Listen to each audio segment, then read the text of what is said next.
introduction of yourselves, your companies. If you want to start, Ed. Sure. Hi, everyone. My name's Edward Madden. I work for a group called Forum Partners. We're a private equity real estate group. Been investing in Asia since 2004, and then specifically in Australia since 2010. Our experience in Australia, because it's relevant today, has been across retirement living, residential, office, industrial, mainly value-add opportunistic opportunities. Fantastic. David. Hi, yes, David Green Morgan. I'm from Real Capital Analytics, based in Singapore, but RCA is a global company. We're collecting commercial, predominantly real estate transactions in 170 countries around the world, but also now looking at multifamily, student housing, data centers, senior living, retirement living, basically anywhere that real estate capital is going into, we'll collect the transactions for it. Great. Colin. All right. Good afternoon. My name's Colin Bennett. I'm the founder and managing director of CapLink Limited. We're based here in Hong Kong. We started in 2012, and we're a private investment office that focus on real estate. With regards to Australia, we've invested and financed approximately $1 billion Australian dollars worth of developments, mainly in Melbourne and Perth, and we work with about 5 developers down there on behalf of our investors who are mainly based in Asia. Fantastic. As always, please feel free to ask questions whenever and wherever you can. Just put your hand up, or I'll just point at you. One of the two. We're going to start off with an outlook overview of the Australian real estate market, looking at various sectors, looking at various locations, looking at what types of projects is attracting Hong Kong capital, and then touching a bit more some of the nuances of Australian real estate. To kick us off, Ed, for you, what is the current outlook for the Australian real estate market? Yeah, sure. So obviously Australia's a large country, but majority of the population is on the east coast across Sydney, Melbourne and Brisbane, and obviously the real estate market is pretty broad across different sectors. So perhaps I can speak to residential to kick everything off, and then perhaps David and Colin can talk to the other sectors. But our experience recently, and it's been well publicised, was there was a housing boom in terms of prices across the major capital cities up until 2017. There was then a correction, which was mainly credit-driven. There was a Royal Commission into banking practices around the provision of loans. There was also APRA, who is the prudential regulator as well, took to the banks and made some adjustments to their allocations to real estate. So what that did was it sucked a lot of the capital out of the market, which meant that there was obvious price reductions because people's ability to get finance to acquire homes was limited. That was also impacted by a situation in China as well, with some capital restrictions, which meant that a big market for a lot of real estate developers was offshore sales. So they were kind of hit by a double whammy of not being able to get capital out to complete on their purchases, and then also if they were relying on debt finance in the Australian market, it was very difficult to get. I think we've now seen over the past 6 months, and the data will suggest that we're starting to see prices actually creep up again. So I know that peak to trough, Sydney was down 15%, but it's clawed back about 3 to 4% over the last quarter. Melbourne was about 10% down, and it's clawed back about 2 or 3% over the last quarter as well. Again, that's a function of credit creeping back into the market, but also some of the strong drivers in the Australian market, which is obviously population growth, which has been well documented around sort of 2% per annum. As well as the government starting to play their role as well around some big infrastructure spending, particularly in those major capital cities on the East Coast. Fantastic. To speak to us a bit about commercial. Yeah, sure. I mean, residential has definitely had much more of a roller coaster ride the last few years and has taken a lot of the headlines, but that's sort of brushed over some of the issues in the commercial sector, which have also been impacted by the Royal Commission and the retreat of the Big Four banks, who probably had 95% market share in financing of most commercial buildings in Australia. That's now down to probably around 80%. So that's meant there's quite a big gap in terms of funding requirements in the commercial sector. But generally, overall, Australia is by far the most liquid and transparent market in Asia Pac, but much smaller than obviously the US and Western Europe in terms of transactional activity. But it's generally been delivering 10% or so returns for the last 15 or 20 years fairly consistently, which means that a lot of the domestic capital has never had to leave Australia, because if you can get 10% in Australia, why would you go to Hong Kong or Singapore or New York or Paris or London, where you might get 10%, but you might also get 2%, and you've got all that currency risk, tax risk, all of those sort of inherent. But I think what we are starting to see is that the global influences like online retailing, the retail issues that we see in Europe and the US are now starting to hit Australia, probably 3 or 4 years after. So retail values are under pressure. Logistics has seen a huge amount of capital, almost to the point where there's almost nothing left to trade at this point in Australia, and it needs to go through another development cycle. And office has sort of ridden its way pretty steadily, and now very low vacancy rates in the office space, which we're seeing quite strong rental growth, which is pushing up prices as well. And probably the single biggest factor this year is the 3 interest rate cuts in Australia. So just when we thought cap rate compression had come to an end, it looks like we might go through another 6 to 9 months of cap rate compression for Australia, particularly in the commercial space. Fantastic. Mr. Bennett, Yes. could you please answer the question? And the question is? To you, what's your outlook for the Australian real estate in terms of the sectors that you focus in? Because you do some Right. niche, interesting projects. Yeah, I think, the outlook, given that, thank you. So that was my pineapple and coconut water. So bourgeois. Yeah. The outlook. Well, look, since 2008, when we had the GFC, everywhere around the world, real estate prices have been going up, right? So I think to buy something and then invest in it, do something to it, and as part of your feasibility, you're counting on the existing trend of capital value increases to support your exit IRR. I mean, I think that's quite a dangerous game right now. So what we look at, so in terms of our outlook, we're very specific into, okay, well, why do we want to invest in this? And what is our predicted return or IRR, and what's driving those returns, and how sensitive are those returns to any particular variable on the input, right? So for example, you're talking about logistics, right? So we look at, say, Melbourne. We've invested in a suburb of Melbourne called Truganina, which is got a lot of these warehousing and logistics nearby. And given you said that there's already been a lot of money into that sector, well, if that sector is growing, then what other uses of land will be in demand? So that's what we look at. So in that area, for example, we've worked with the International Hotel Group to build a hotel in that area.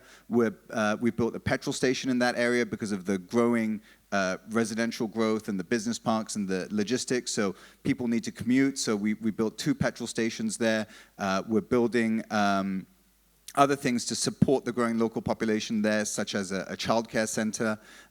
So yes, there are trends, but I think the way we look at it is these are growing cities, and what do growing cities need? What do growing sectors need? So rather than jumping on an existing trend, we'll look at what things can we build that would be in need because of that growing trend. So for us, in terms of outlook, I think just putting money blindly behind the market beta is perhaps on a risk-adjusted basis, not that attractive. But if you can generate some sort of value and you have a theme that makes sense, then I think the outlook still is positive despite the where we are in the market cycle.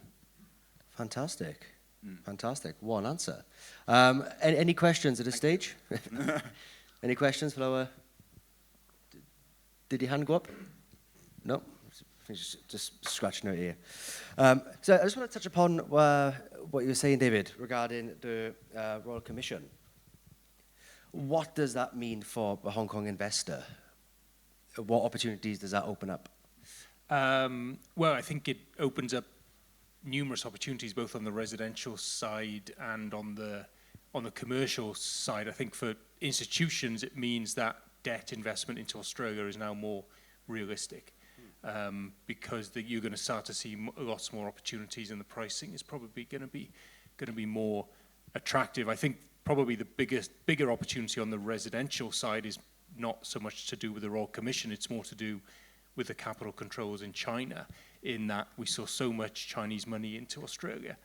On the residential side, both on development and on end buyers, which of course they've struggled to complete on their purchases because they haven't been able to get the money out of China. So there's quite a big inventory of apartments in Melbourne and Sydney, which are almost having to be sold twice. So I think that's an opportunity. Obviously, the capital flows from Hong Kong are unaffected. So, and there's still a number of new apartment developments coming up in both Sydney and Melbourne. So I think there's, for Hong Kong investors who have traditionally been quite active in Australia anyway, then this could be quite a good entry point. The currency is quite low at the moment, so it gives an additional dimension if you structure the investment properly, that you can make some interesting investments at the moment. Fantastic. Does everyone know what the Royal Commission is in Australia, or was? Yeah, everyone nodding? No one shaking their head? Okay, there's another question done. Fantastic. I mean, Ed, so where are we seeing these Hong Kong investors putting their money into Australia predominantly? Yeah, look, it obviously really depends on the investor type. So if you're looking at sort of individual investors, obviously their best exposure is most likely into direct residential. And as we're saying, there's quite a lot of completed residential stock that's been sold but has failed to settle, which means that the developers may be incentivised to try and sell that completed stock. One thing to look out for as a foreign purchaser, which is quite prohibitive, is the tax structures and stamp duty surcharges. But at the same time, to counter that, it's obviously a transparent market, and you're also seeing the currency, which is, versus the US dollar at 68 cents, means that a lot of that 7% surcharge is absorbed in currency. For the more sort of institutional and high net worth investors, I think certainly debt is an interesting angle to come into the Australian market. And as part of the Royal Commission, we did see a withdrawal of the major banks, particularly in terms of development finance. So you are starting to see some really good operators, non-bank operators, deploy a lot of capital to now support the market again. So groups like MaxCap, Qualitas, Gresham, Alcyon, there's quite a few groups there now that are trying to fill that void left by the banks in providing capital to developers to get projects out of the ground. One thing I will say on that is that everyone you speak to in Asia is like, we need 10, 12% returns. And the problem with that is that if you want to go into stabilised assets and be first mortgage, your returns are looking more like 5 to 6% rather than 10 and 12, because that segment of the market's pretty crowded. And to get those 12s, you need to go up the risk scale into sort of mezz and second mortgage positions where you're dealing with intercreditor deeds with the banks and things like that. Yeah. How does that sort of compare to our cousins in Singapore and Singaporean investors who get into Australia? Where are they looking to put their cash? Yeah, I mean, actually one of the bigger deals this year is going to be a Singapore REIT investing into a shopping centre in Adelaide, which on the face of it has got risk written all over it, because not only is it retail, but it's also retail in Adelaide, which is one of the smaller cities in Australia and very dependent on government contracts and government organisations for employment. So that's a very interesting move. Having said that, it's run by Westfield, so it's going to be well managed generally. But I mean, Singaporeans have put lots and lots of money into Australia over the years. It's the closest developed market. It's a very short flight time. It's generally been quite attractive on the tax side as well as on the currency side. It's offered lots of opportunities. Singaporeans have been able to go into lots of different sectors, both institutionally and in terms of the family office money. So And I think, we'll continue to see it, even though probably the switch for Singaporeans has been a bit more pronounced towards Europe and the US the last maybe 5 or 6 years, partially because the pricing arbitrage was much larger in those markets. But, yields in Australia are still generally slightly higher than what you find in other developed markets. So maybe 50 to 100 basis points for the best buildings in each of those markets. So compared to looking at Tokyo or Hong Kong or Seoul, Sydney or Melbourne still looks much more attractive from that. And again, a lot of it comes down to the structuring on the tax side. If you get that right, Australia is still a very attractive, longer leases, annual escalations in the rents. So there's a lot of, particularly for institutional money, there's a lot of very highly defensive qualities about going to Australia. No capital controls and very transparent and easy to understand market. Fantastic. Anything to add, gentlemen? Yeah, I mean, in my experience, Australia isn't the first choice for a lot of Hong Kong-based investors. And it's a good diversification play, right? Both from a currency point of view and from a fundamentals point of view of the country. I mean, it's, again, when investing in real estate, some of the things that we want to look at is that the country is doing well, and Australia has had positive GDP growth for, I think, since 1992, right? The population is growing, so that's another thing you want when you're investing in real estate, and that there's positive inflation, which there is. So on those three factors, and given its track record over the past few wobbles in the global economy, it's came out strong. And as a lot of investors I talk to right now want what they call non-correlation. And I think Australia, especially if you go into Australia real estate tactically, it can provide a portfolio with that element of non-correlation that people are looking for from a diversity point of view. Great, great. Does anyone in the audience invest in Australia or have any interest in Australia as a concept, as a country? Any questions? You can't ask the audience if they have any interest in Australia, and just one gentleman puts his hand up. I mean, that's very saddening for us panelists up here talking about Australia. Well, at least still in the room. Got that going for you. Great. So let's pretend we've got... question. Sorry, athletic. Rely on the Australian to ask the question.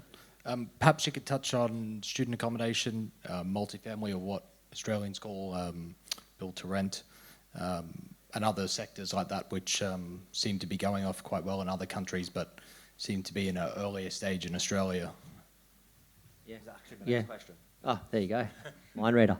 Perhaps I can start on student housing. Very interesting space at the moment, and I guess there's been sort of 2 transactions which have really institutionalised the sector in Australia recently.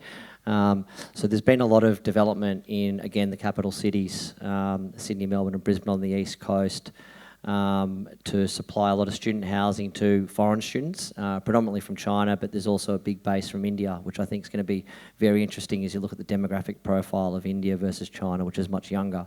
So, look, I think there's always going to be that foreign demand in the Australian market, and we're starting to see justification of the model by some of the operators, and in terms of some recent trades. So there was the Atira portfolio, which recently traded to a group called Scape, which is UK-based. So that was about 14 assets, sold about $700 million and close to a 5% cap rate. There's another portfolio currently in the market, which is Urban Est, which is a little bit larger.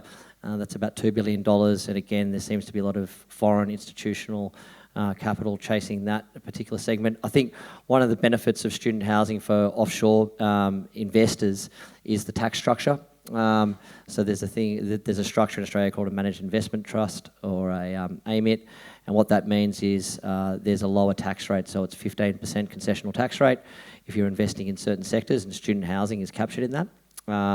While that's one of the challenges, and I might let Colin and David touch on build to rent, but one of the challenges for build to rent has been the tax structure, and you're going to need some government impetus to get that particular segment of the market going. Again, it's excluded from the AMIT concessional rate, so you're paying full 30% tax rates. There's also some land holding costs and tax concessions that they've done in the UK, which has really helped sort of drive the market over there for the last 5 years. And there's also some technical work around GST treatment in build to rent, which needs to be navigated through. So hopefully that answers your question. Do you guys have anything to add? I mean, I think if I could just add to that, right, is first of all, it depends what you're investing in with the student accommodation, right? Are you coming in the early stages? Is it some sort of development financing, credit, or are you actually acquiring the thing at the end, or are you going through the whole process? Because ultimately, any investment, you got to look at your exit, right? And the one thing that I do like about sectors like student accommodation, where you can get an operator in, and they usually take a long-term lease, and it's an income-generating asset, and that's the type of asset that right now institutions are all over. They want things where you have a good operator in place, and the cash flows are proven in a way, right? Either by fundamentals or by track record, which student accommodation would seem to check the boxes. So I think in terms of sector, that is where I would be looking at, is things that would have a long-term operator, would have some sort of income, because when you tick those two boxes, you've got a higher chance of realizing your investment, because there'll be a number of parties who are looking at that sort of thing, and any cap rate compression works in your favor, which seems to be the trend at the moment. So yeah. Yeah. David, PBSA in Australia, do you have any? Well, I mean, I think for it to really get off the ground, it's going to take one of the big domestic institutions to do it in any meaningful way. I mean, a couple of them are doing some smaller schemes, which isn't really scratching the surface. Really, the offshore groups have really struggled to get the sites, because the build to sell are just outbidding them on the sites, and they're not getting the zoning.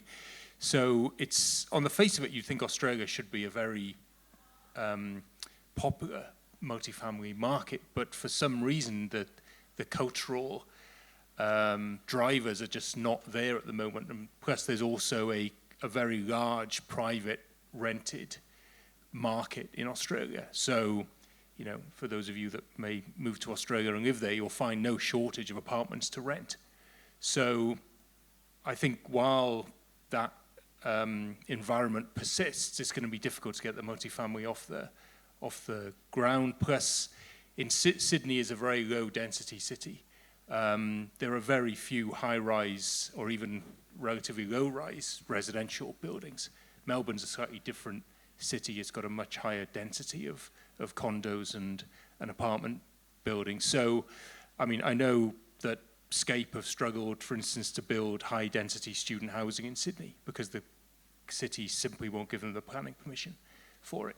They don't want the skyline to be punctuated by these single large buildings, whereas in Melbourne, you know, they've probably built one of Melbourne's tallest buildings is student housing.